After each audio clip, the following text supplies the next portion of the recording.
Wake up now, it's time to go. The sun's been up and it's bright as hell. Wear that coat and take your hat, and you could be on your way in no time. Take that route you always drive,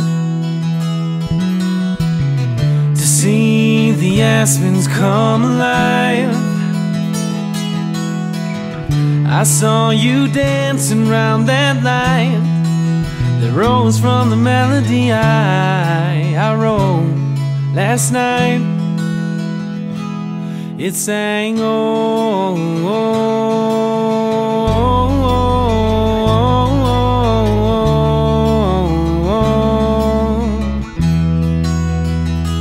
It sang, oh,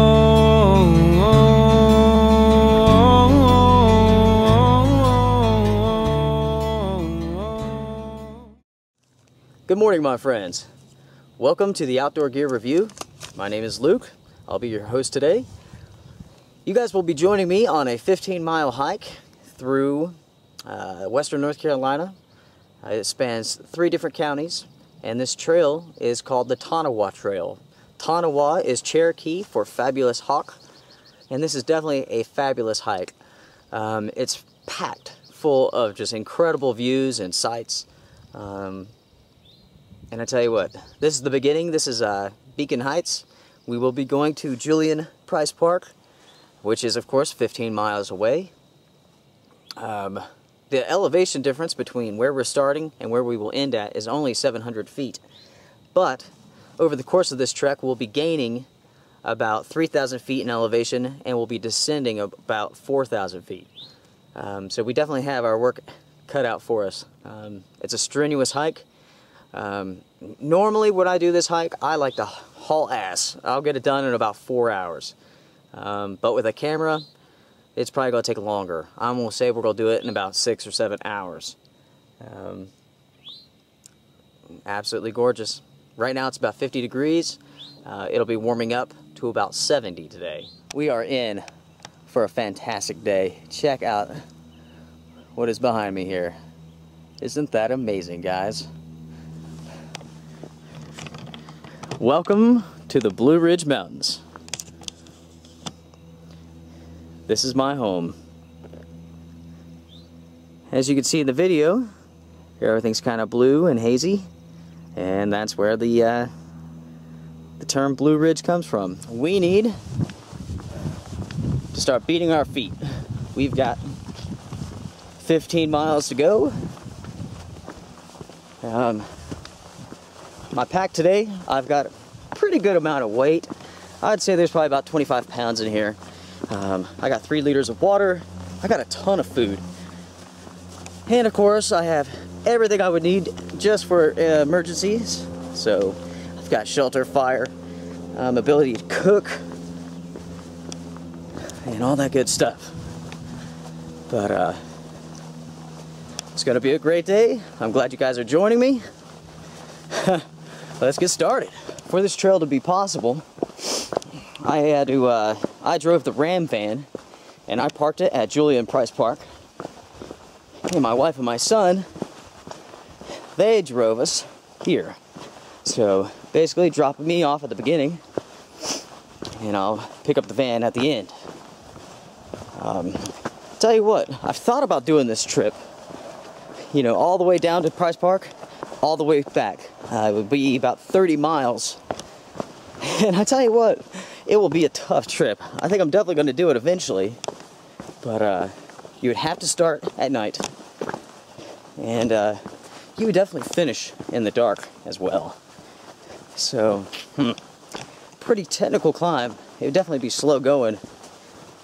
But hey, that kind of sounds like our sort of thing, don't it? Very cool rocks here. Check this out.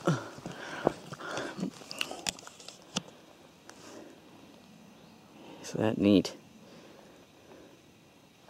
I bet you there's some arrowheads underneath that rock there. But On this trip here, you guys are going to see a bunch of different ecosystems, a great variety in terrain, and waterfalls, gigantic boulder fields, open fields. I mean, it is spectacular. And here we go, the Tanawha Trail. We will be following the white feather for the duration of our trip. I do have my GPS going with this track already in place. It can get kind of confusing if you've never done it before. But we are going to Price Park. And just in a little bit, we'll be at Linn Cove. And that is quite the sight right there, my friends. As I was hiking along here, I just happened to notice these two tracks. You guys may recognize those as deer tracks right here. That's from a pretty young deer, very small, but still very cool. I would not be surprised at all if we see some wildlife out and about today. I'd even say there's probably a 25% chance we'll see a black bear. This is definitely bear country. They're all over the place. They're waking up from their hibernation. Already on Facebook, I've seen a couple of videos. Big old black bears, man, they are huge. Out and about, they're curious, they're hungry, so definitely something to be mindful of while we're out. Here we are. How's it going, my friend? We are actually crossing the road here to continue on with our trail. And check out what is ahead of us here.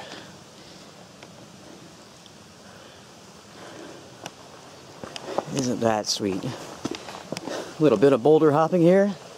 Like I said before, very technical. There's our white feather. We got water. It's actually running underneath this here, as you can see. But just past a biker. This is a very outdoorsy, get outside, exercise sort of area. So, to be honest, I'll be surprised if we see a whole lot of hikers. I usually don't.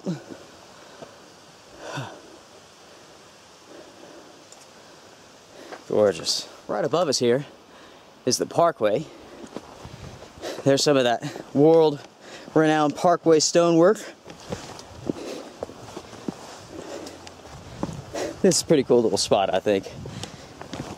This is a good time to do this trail too. Namely because all the briars and stuff hasn't grown up yet. I've been through here before where it's so bad you can't hardly make it. Scratch you up. Very cool. We're a couple miles in, trekking along here. As you guys can tell, I'm a little bit out of breath, and that's because I'm trying to keep up a really good pace on this. Lots of water.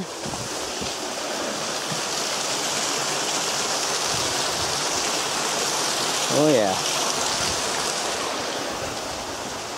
Very cool.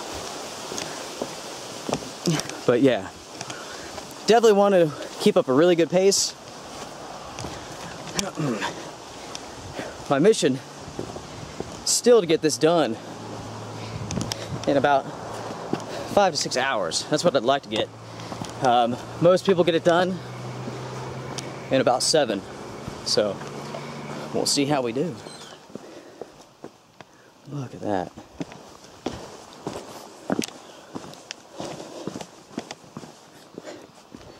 You really have to be careful on rocks like this when they're wet. Whew. When these rocks are wet, they are slick as glass. You would definitely not want to come out here and do this hike. If it was raining, or if it has been raining, it would definitely slow you down a great deal. Very rocky. If you guys haven't noticed yet, I'm a big fan of rocks. I love rock work, natural, put together by hand. I love it. And I think that's one reason why this trail really speaks to me, because there are so many rocks. Spectacular rock formations. You'll see. We're still trucking along here. We're about, I don't know, 3 miles in, something like that. So everything's going pretty well. Yeah. Let's go tell you a little bit more about this trail here. In my previous videos, I've mentioned the Mountain to Sea Trail, and it goes from the northern end of western North Carolina, goes all the way down to about Mount Mitchell, down by Asheville, and then it jets east towards the coast. And what we're hiking on today is a part of the Mountain to Sea Trail. And this is a pretty nice part of it too. This section is traveled more often than, say, there at Beacon Heights where we basically started. It continues on. And that section is pretty rough. And the further it goes towards into Linnville, the rougher it gets. And it's very poorly marked. You better know what you're doing if you're going to be taking the Mountain to Sea Trail here in the mountains. Look at this awesome rock here. Build a nice staircase so we can get up to it. I tell you what, that's nice of them. This is extremely steep, extremely strenuous. If you're not in shape, you should definitely plan at least 8-9 hours, maybe longer on this trip. Up there's one of the bridges that we'll be going underneath. It is spectacular. I always thought that coming out here during like a flash flood would be amazing.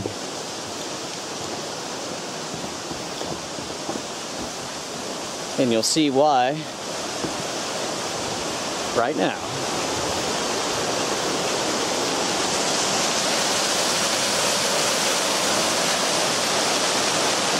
Isn't that amazing, guys? Huh.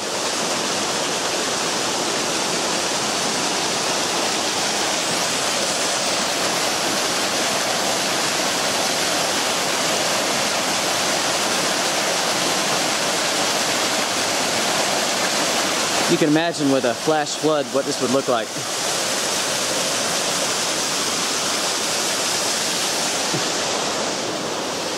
And of course it continues on this side. Goes on down. We're about 4 miles in now on the Tanawha Trail in western North Carolina. Fantastic day, couldn't ask for better weather conditions. It's definitely starting to warm up. It's about 50 degrees now, and already I'm sweating pretty good. Luckily, I've got the right clothes on, nothing cotton, everything that will wick away moisture and dry. And it's also very breathable, which is very important. If you were to come out here and hike this in blue jeans and a cotton t-shirt, I promise you, by the time you made it here, you would be soaking wet and you would be miserable. We're about to make a pretty good gain in elevation here. It's pretty technical. Very, very rocky. It's almost vertical. All right, we'll be heading up there. But luckily, we don't have to actually climb this. We'll be going this direction.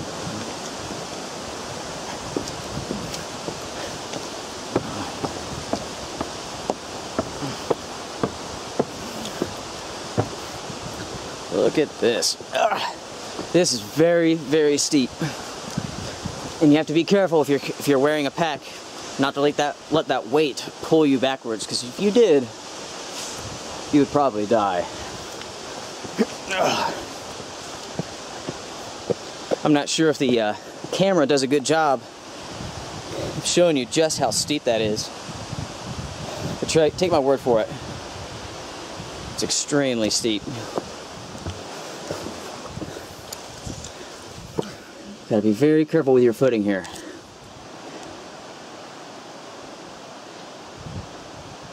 Beautiful. Cool little crossing spot here. We're now passing our first sort of landmark, I guess you could say, and that would be the Linn Cove Visitor Center. And now we are heading to the Viaduct. Check this out. I have to zoom in for you. Look at this gigantic bridge. We'll be going underneath it.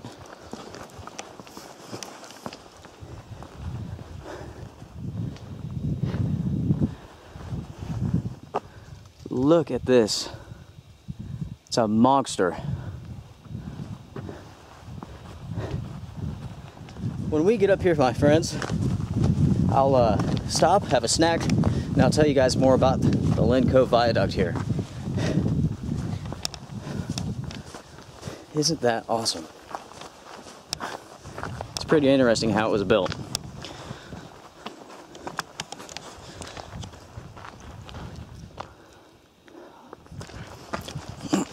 Gosh, it is definitely a warm day. Let me tell you what. I've got all sorts of snacks and good stuff to eat today. I got tons of food, man. Let me tell you. Check out that bridge, guys. Isn't that awesome? This is the Linn Cove Viaduct. Construction of this bridge began in 1979, and it was completed in 1987 at a cost of $10 million at that time. This was the last section of the parkway to actually be completed. Cars driving over it right now. But it is 1,200 feet long. And basically, it was constructed to go around Grandfather Mountain instead of going over top of it, because they didn't want to destroy the mountain, for one, and they didn't want to bother any of the natural habitats for the animals and the ecosystems that are up there. Grandfather Mountain is extremely diverse with its biospheres and whatnot. They're actually recognized by the United Nations, which is pretty rare, actually. Let's see. This bridge consists of 150 sections. They build it in sections. Each section weighs 50 tons. You could do the math. That's a hell of a structure. Like I said before, it's about 1,200 feet long. I mean, it's amazing. All right, guys. Let's see here. I need to find my sack of food. Got my Brooks Range jacket just in case I need it later on tonight for some reason. Always better to be safe than sorry, right? Here's my food bag for the day. And I've got this baby cram-packed with all sorts of goodies. Just in case if something happened and I was stuck out here. You know, I've got food that would last me through the night, through tomorrow, and I can make it last a couple days if I needed to. But also, I've got food that doesn't require heat, just in case of some catastrophic failures take place.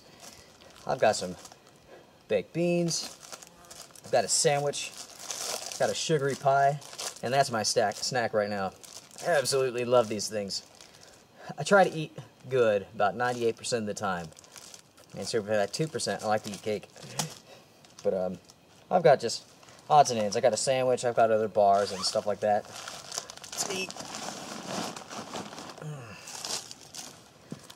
When you're doing a hike like this, you're going to burn calories like crazy. I didn't eat too long ago and I'm already famished. Before I left the house, I had 2 huge servings of oatmeals with banana and peanut butter, all kind of mixed in together. Man, it's tops. I was at Sam's Club yesterday. Yeah, I saw these cakes. Yeah, I was already hungry, so inside my head I was saying, you should get those for when you go hiking and backpacking. So I got this gigantic box. It's like 16 cakes in there.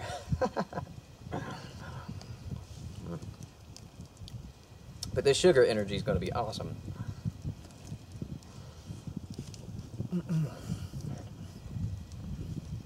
At least for a little while, anyway. In about 2 hours or so, we're going to be a couple miles in, way up top of a couple mountains over. And we'll be looking down upon this area. And it'll give you a better idea of just how big this structure is. It is huge. And it's really cool that you get to walk underneath it and just check it out. I mean, because it's it's wild. It is definitely wild. But I'm not entirely sure how many miles we are in now. 3 or 4, something like that. But it's going good, going pretty quick. Beautiful day. I probably could have got away with wearing shorts, but I just decided to go with these Arc'teryx pants. They breathe really, really well, and they're super, super comfortable, very lightweight. And I've already talked about the shoes already. They're very lightweight, breathe very, very well. And of course I got this shirt. So I'm already drying out pretty nicely after getting pretty sweaty. We have about another 4 or 5 miles of some pretty steep elevation gains. And once we get to the top of the mountain way over here, we're going to start heading down, and it's basically going to be descending for the rest of the trip. But definitely the beginning of this trip from Beacon Heights is the most beautiful part. Once you get up to the mountain and kind of go through the boulder fields, it kind of ventures off into the woods, and you really kind of get away from the road. It's just basically a trail through the woods. We just finished up with our snack, and we are back in action.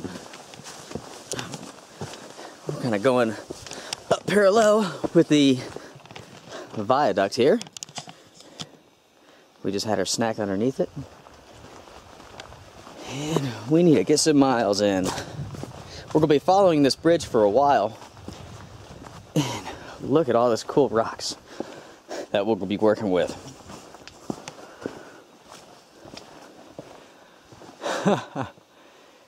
Look at that.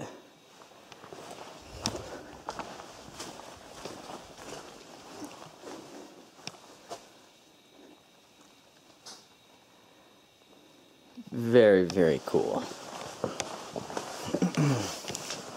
Our next stop will be the boulder fields. And they are very, very cool too. Check that out. Pretty cool cave.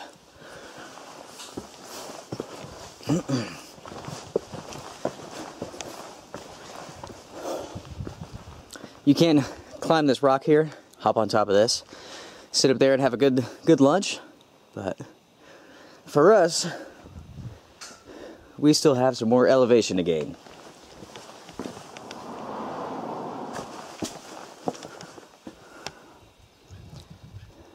Wow, this is sweet. You got water dripping off the rocks here.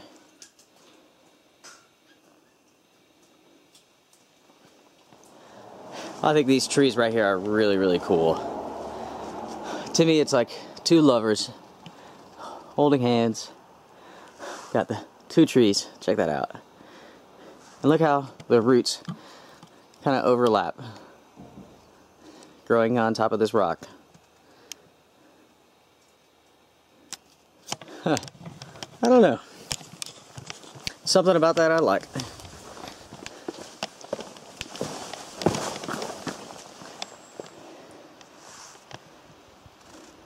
Cool. Isn't that nice? Still got some snow on the ground here from the snow a couple weeks back.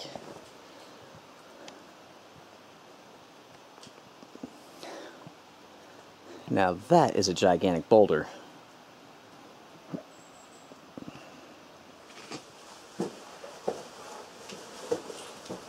Wow.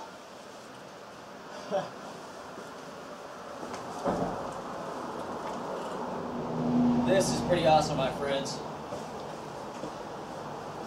This is just a small example of the boulder fields that we'll be crossing here in just a little while. This is sweet.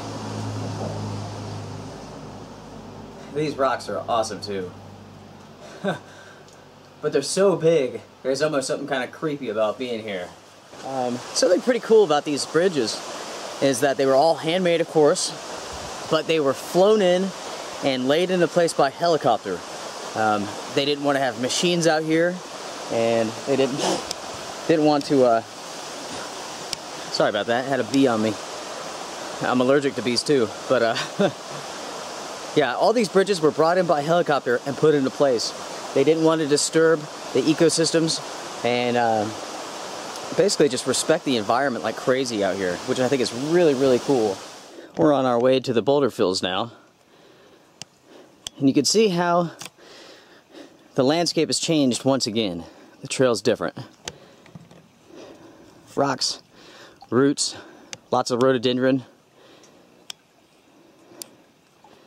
Very closed in.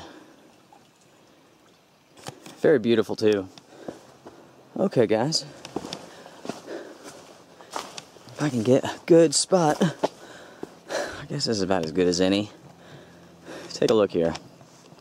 Basically, we're gonna keep going this way. We're gonna go up to the mountain up here.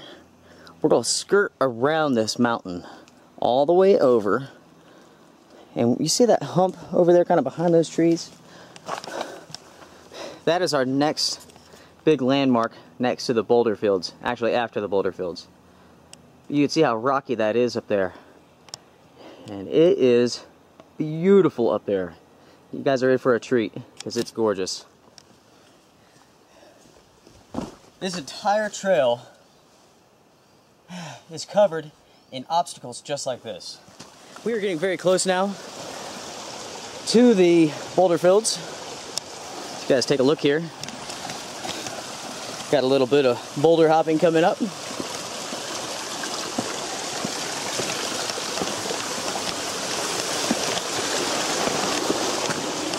Huh.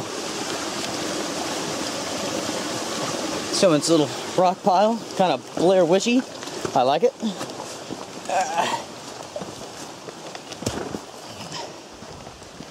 But as you can see, this is what we're coming up on.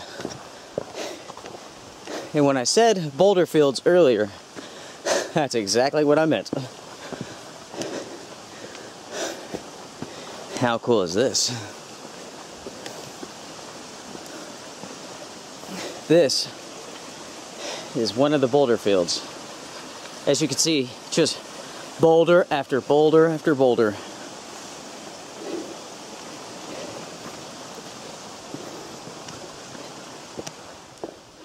Continuing on with the Tanawha Trail. Off-trail closure. This area contains many unusual and fragile plants. Off-trail hiking is not permitted. One small footstep can make the difference between preservation and destruction. Your cooperation will help protect these plants and allow this trail to remain open for park visitors. Right up there, which you guys can't see very well, that's where we're headed. It'll be right up there, basically, where we will stop for lunch. Depending on how busy it is, we might be able to sit with a really, really good view. We'll see. We are very, very close to the top now.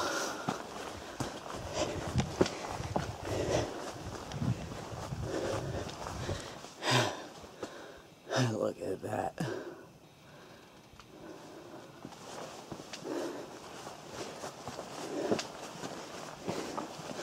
Very nice. That is wicked.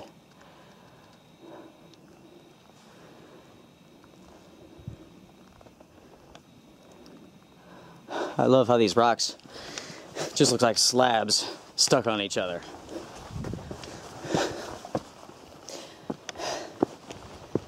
You really are on the edge of the world.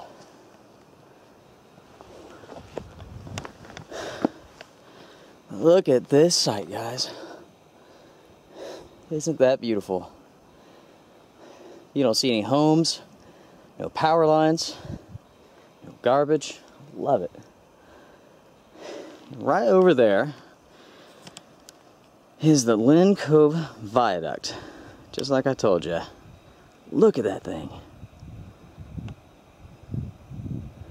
1,200 feet long. And some change.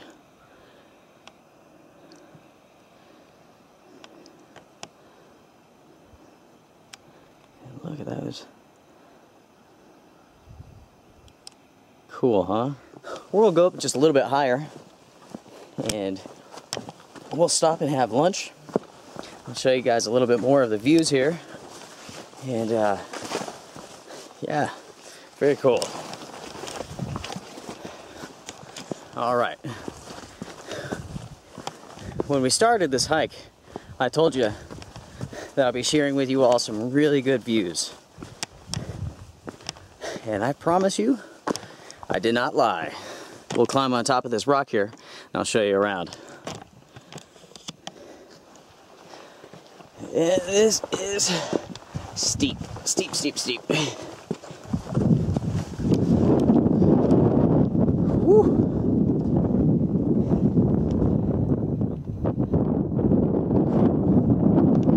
Sure is windy up here. I hate heights, but I'm doing this for you guys.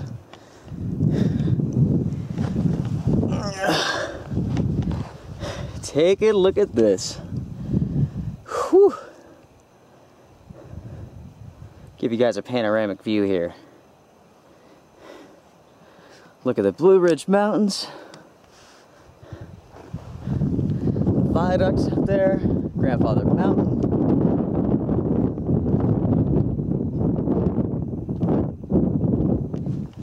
Basically now, we've come off the top of the mountain. We've hiked our way down a good little bit, but we're still on part of the same range here. And check this out.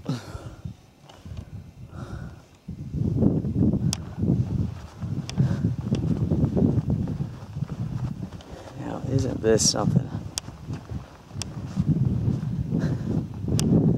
Look at those views.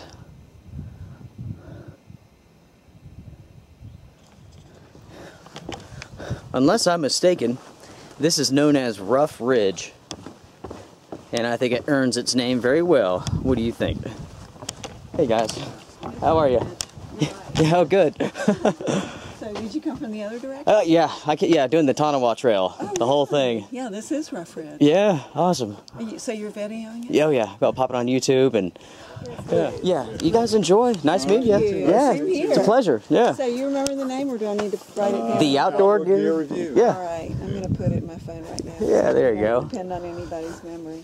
Heck yeah. It is time to break for lunch. Finally found a little spot that's kind of away from everybody else. Rough Ridge is definitely the most popular part of this trail. And I mean, it's definitely beautiful. There's a reason why it's the most popular part. But yeah, we should be far enough away from that section that we can have a little bit of privacy while we eat. For our lunch today, we just have a simple sandwich and some chips. I do have a stove with me, which I will be firing up later on. Probably once I get a little bit closer to the Ram van, we'll be making some coffee, of course. This backpack, the Osprey Stratos 36, does a really good job allowing air to circulate behind your back and cool you off. You have this mesh panel right here.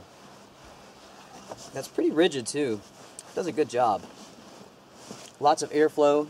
My back is just tear damp, just a little bit damp, so.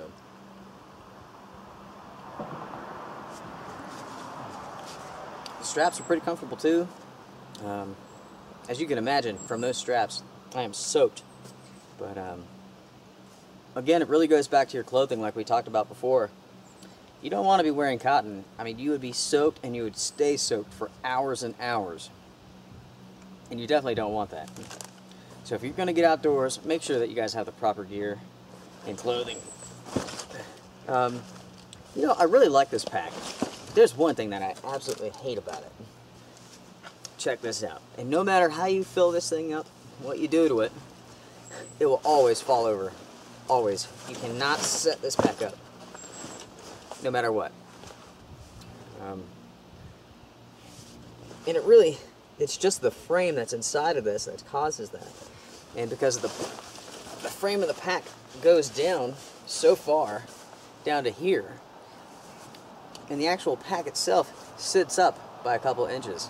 So you can't fill this up and have it flush with the frame, so it will always pull forward.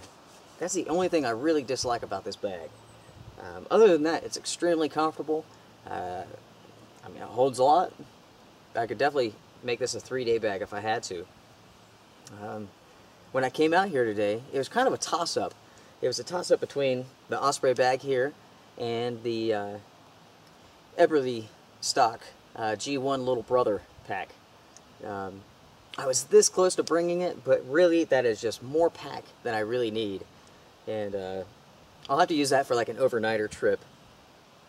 When I purchased that bag, I bought 2 saddlebags that I attached to the Pals webbing on the side of the bag. And man, it is a sick bag. Very high quality. Also very expensive. I bought the G1 Little Brother bag, the 2 pouches, and I believe those are 2-liter pouches. And the Indo frame, it's a frame that kind of goes inside the pack, makes it more rigid for you. And it was a little bit over $300. So you're definitely going to pay top dollar for Eberlestock gear, but it's well worth it. Later this week, I do have some awesome gear coming in. We have the Eberlestock G4 Terminator. That's going to be nice. That's going to be really nice.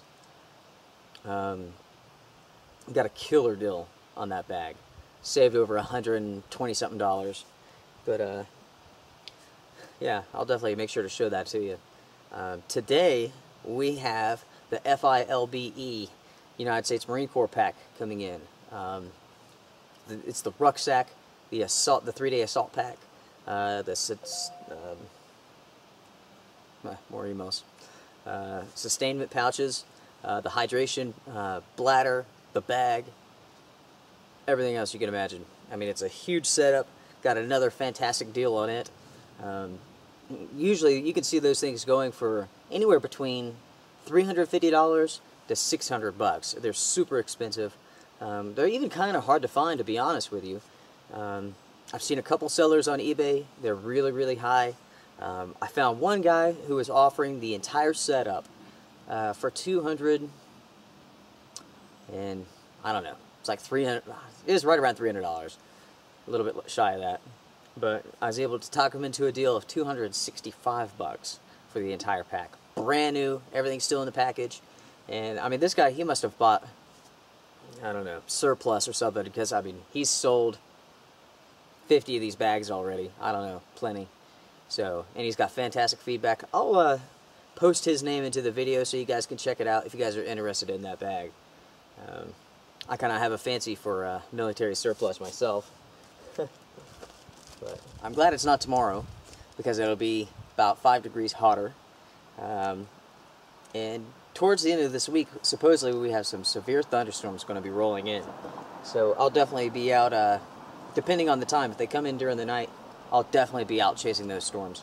If they come in through the day, I probably won't. Chasing storms during the day is a whole different monster than chasing them at nighttime. I mean, I've captured some lightning photos during the day, but it is a whole lot more work. It's a whole lot more luck, to be honest with you.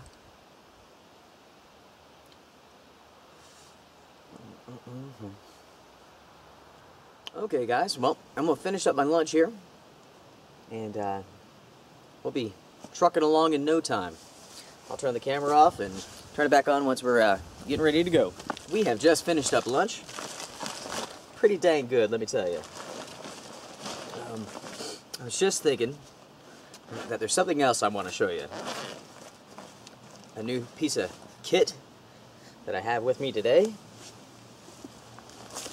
Take a look at this bad boy. This is the Spyderco Bushcraft knife. This is 01 tool steel, made in Taiwan. This is it says Bushcraft UK, actually.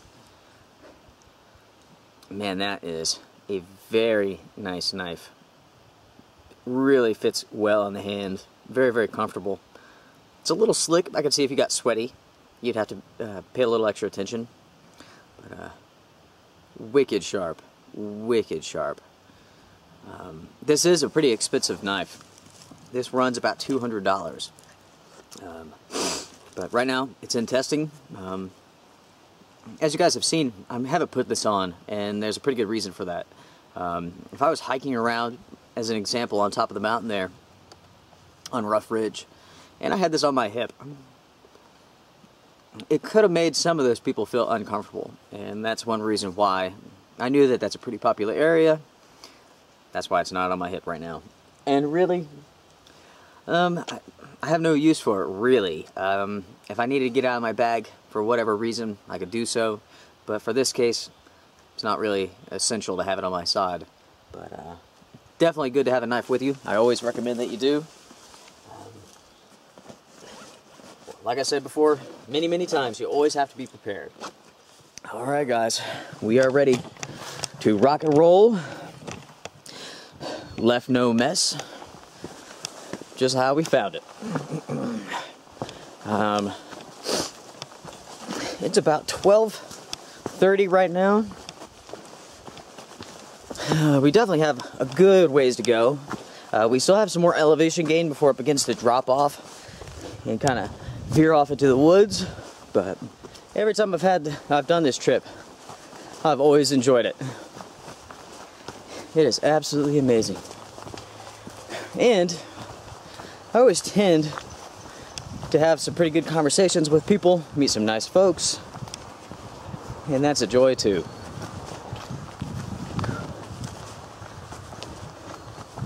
Now that we're going more into the woods, I'll probably begin to really pick up my pace and probably record less and less. While it still is beautiful out here, you know, much of it does look the same.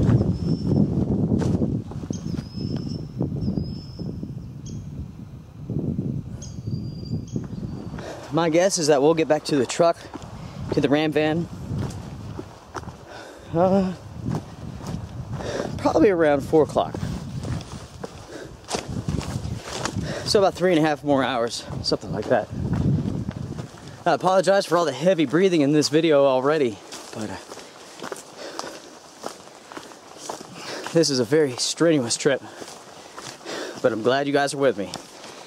We'll check back in a little bit.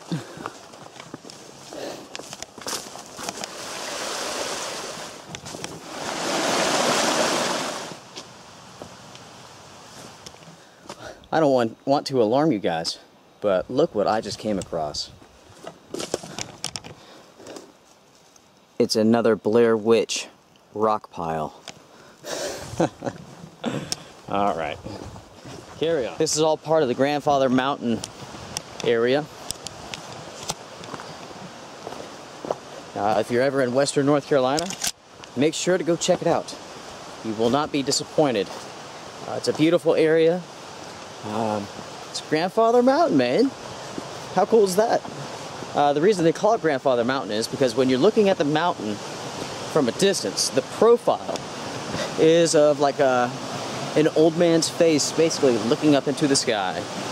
And it really does look like an old man's face. It's very, very cool. And this spot right here is really, really cool as well. Check this out.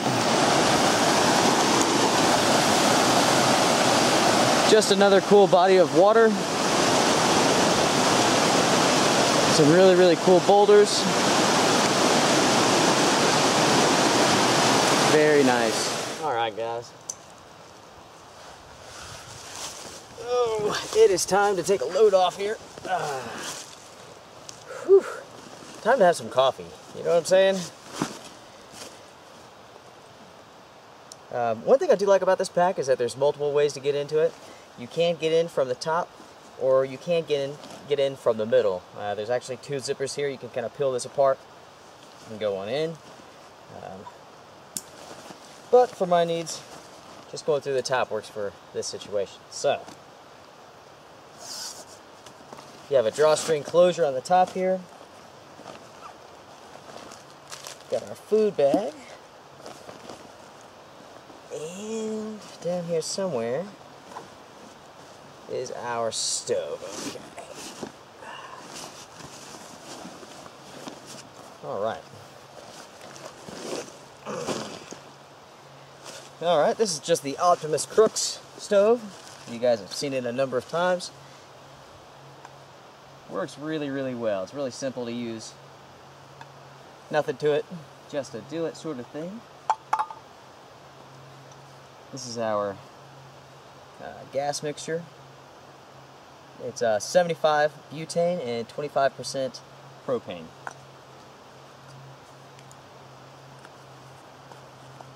And this is the stove itself. Very, very small, very lightweight. Fantastic little stove too. You really can't go wrong with purchasing it.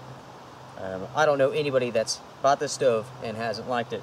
I know a number of you guys, some of my viewers here, have went out and purchased this stove, and you love it, so that's good to hear. And basically what I want to do here is just warm up the water. I'm not going to really boil the hell out of it, just because. Excellent. It's already hot for one thing. And plus, I don't want to walk around with this. Basically what I want to do is just heat it up, make my coffee, and drink it, and take off. I feel like I'm getting some pretty good sun on my face. I feel pretty warm. So, basically what I'm going to do here, guys, is I'm just going to make sure that this is solid. Perfect, that's not going to go nowhere. It's not going to fall over, it's not going to blow over. So I'm going to go ahead and light it.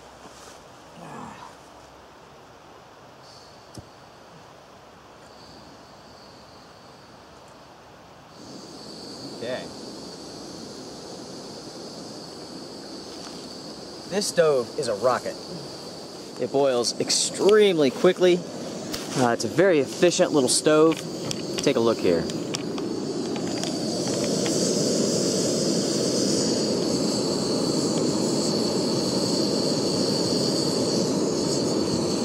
I don't know if you guys can see it already, but it's already starting to get some bubbles. It's starting to steam.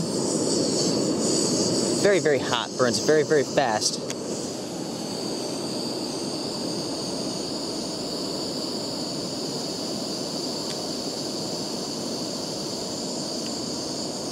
Oh yeah. It's about to come to a boil. Actually, it is boiling.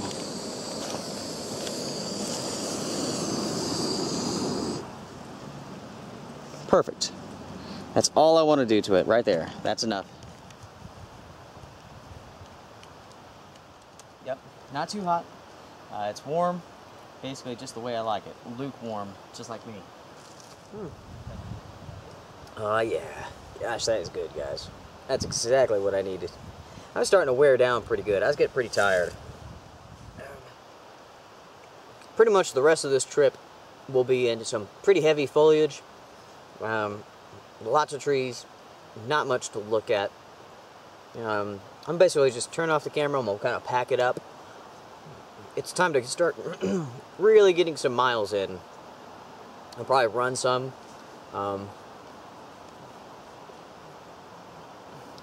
That's kind of the quickest way to get through this section of the hike. Once I get out of the woods, I'll get the camera back on and show everything to you guys, because it's pretty nice once we get past that part. Alright, excellent. Okay, our stove is ready to go, back in its bag. Alright guys, I'm going to go ahead and put up the camera and run. It's run time. We're going to put some serious miles behind us, get this done. You know, before I start running here, I better make sure just to say I do not recommend this for anyone. If you're a good trail runner, and have at it. If you have good coordination, have at it. If you lack coordination, some people do, it's not a gift that everyone's got, please don't do it. When you're trail running with roots and rocks and logs, you really have to be careful. I mean, your eyes have to be really focused on the ground, and every single step that you take is vital. So, if you're gonna do it like I am, be smart. Know your limits.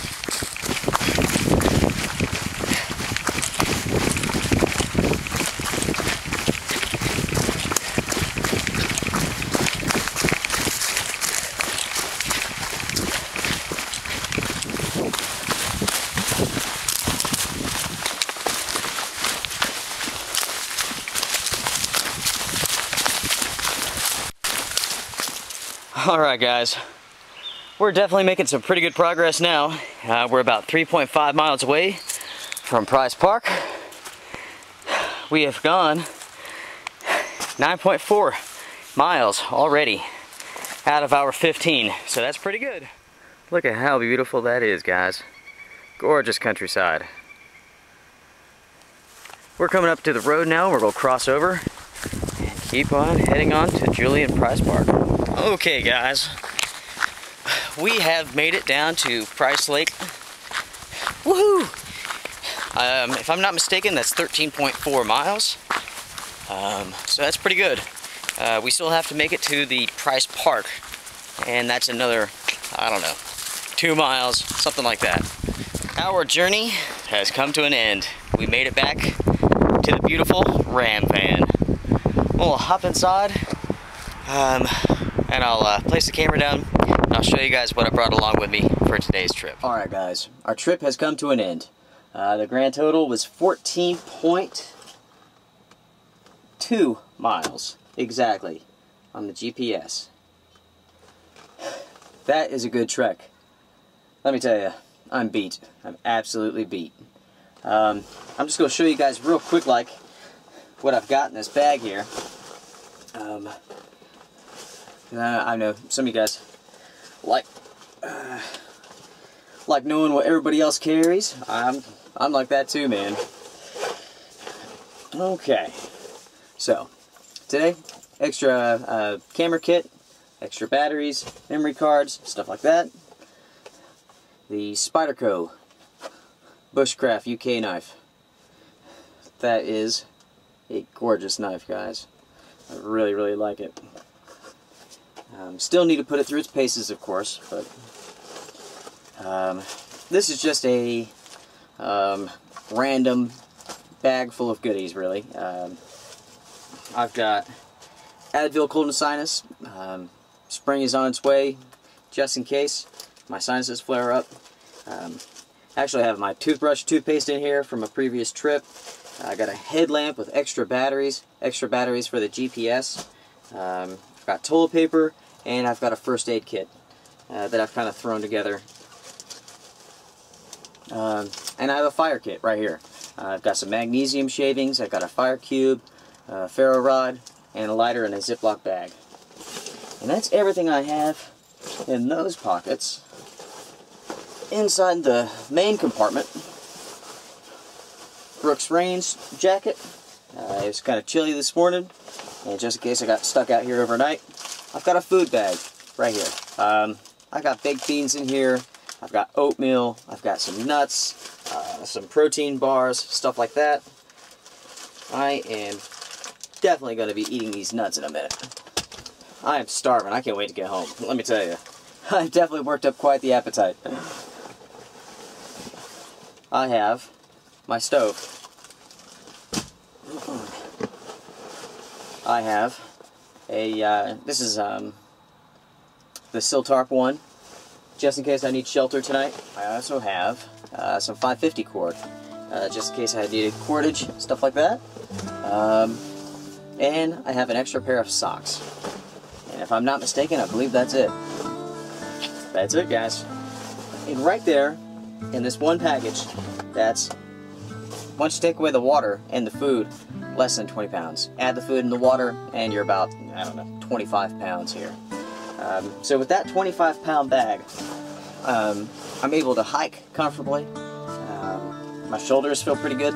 That's a good sign of a good backpack, in that you have it fitted correctly. If you can go hiking all day long, and if your shoulders don't hurt, that, you know, that means it's riding right. You want the weight of the backpack right on your hips. You can stick your hand find the top of your hip bones. You kind of want it halfway between the top of your hip bone and your stomach. So, but yeah, everything in this bag, I mean, I can make it out here several nights if I had to. Food, water, shelter, heat, all the stuff, everything you need. Alright guys, for this episode of the Outdoor Gear Review, thank you very much for joining me. Until next time, you guys all take care.